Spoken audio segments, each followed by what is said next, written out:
bitches? It's the misanthropic one, aka He Who Hungers, and I'm back up in this bitch for another rant. Today I want to talk about this Howard Stern, Joe Biden interview.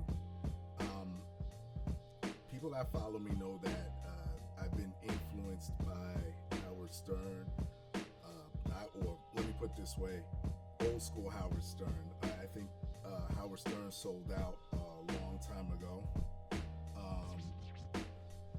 I think he fell off a long time ago. I would say probably after Artie Lang left the show, it started declining, and then along with the death of Eric the Midget. But I personally thought he totally fell off after 2016, when everyone started going crazy after Trump.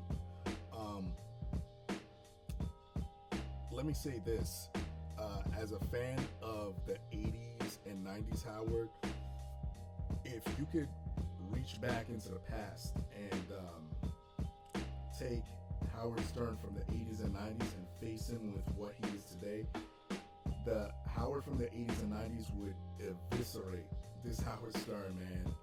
And a lot of his old school fans, like myself, we totally feel this way. So I'm speaking for a lot of people,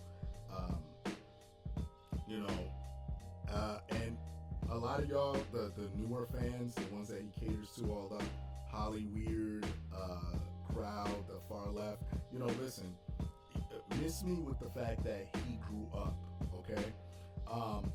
Let me just say this. I get it. The man's in his 70s, I believe now. Yeah, he can't be throwing baloney at bitches' asses. He can't be doing bongo fiesta. Look, I get all that. I totally understand it. But at Stern's core, he was anti-establishment for a long time.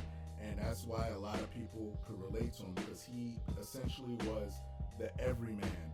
You know what I mean? But he wasn't really trying to be cool with Hollywood.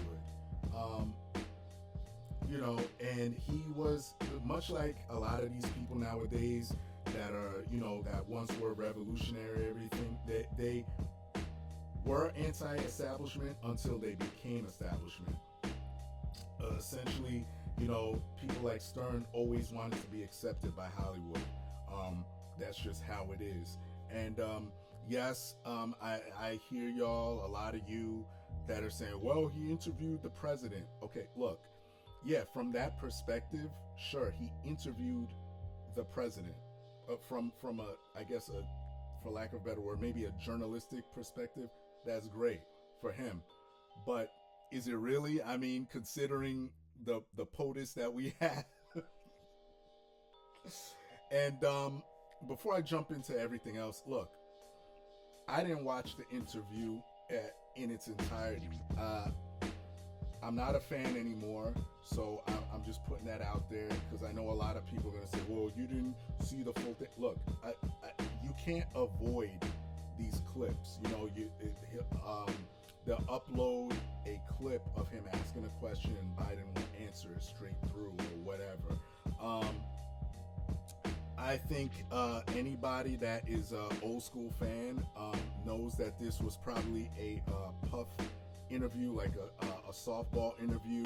I get the feeling that a lot of these questions were filtered to Biden and his team prior to going on Howard Stern, because this dude, he can't go off the cusp.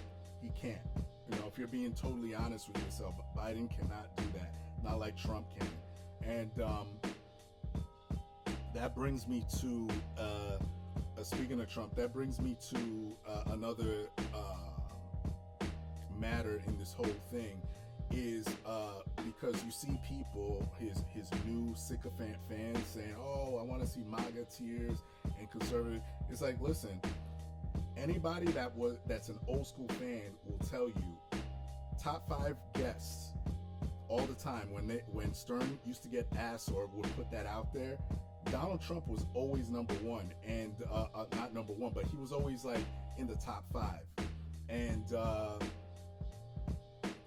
Donald Trump was one of those guys back in the day who actually helped Stern get to the next level, who kind of validated him, because Donald Trump was or still is a popular figure, and at the time, these two, like, he would always go on the show. I think he had Howard at his first one. I think his first wedding. Like, these two were deep. You know what I mean? And then Howard, much like I said, a lot of these Hollywood dudes, once they get accepted by Hollywood, they totally change. It's night and day. And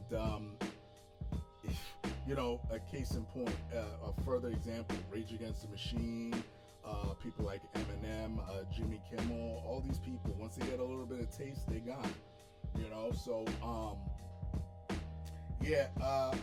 I gotta say about the stuff that I saw, and I saw a lot of these clips circulating, they both look like just two out of touch Hollywood elites. Howard was not gonna ask no hard-hitting questions. He wasn't gonna ask about the economy, crime, illegal immigration.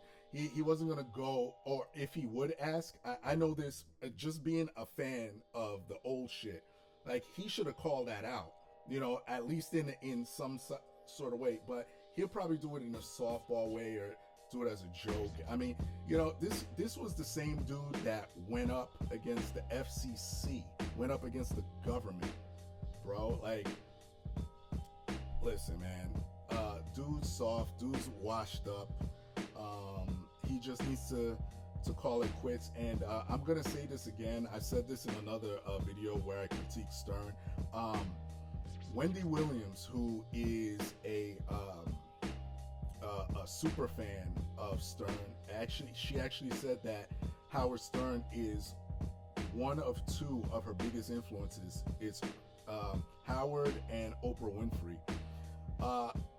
Wendy Williams went on a rant a few years back calling Stern out. Well, not in like a malicious way, just saying, essentially saying he went Hollywood. You know what I mean? And Stern got hurt about that. Stern went on a tirade calling her all types of bug-eyed bitches and all that stuff. Now, to his credit, he went back and they kind of pieced it up or whatever, but you can tell that hurt. And that's usually when it's true. You know what I mean? So, I stand with Wendy Williams on that. Like, he totally went Hollywood. He's Hollywood Howie, far left. I'm not going to question anything.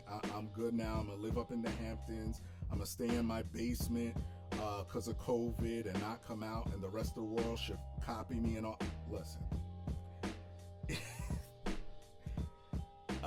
That interview is a sure shot sign. If you didn't believe he fell off before, totally gone. That's just my opinion. Everybody else, y'all know the deal. Leave your love, leave your hate, and so subscribe, and that's it.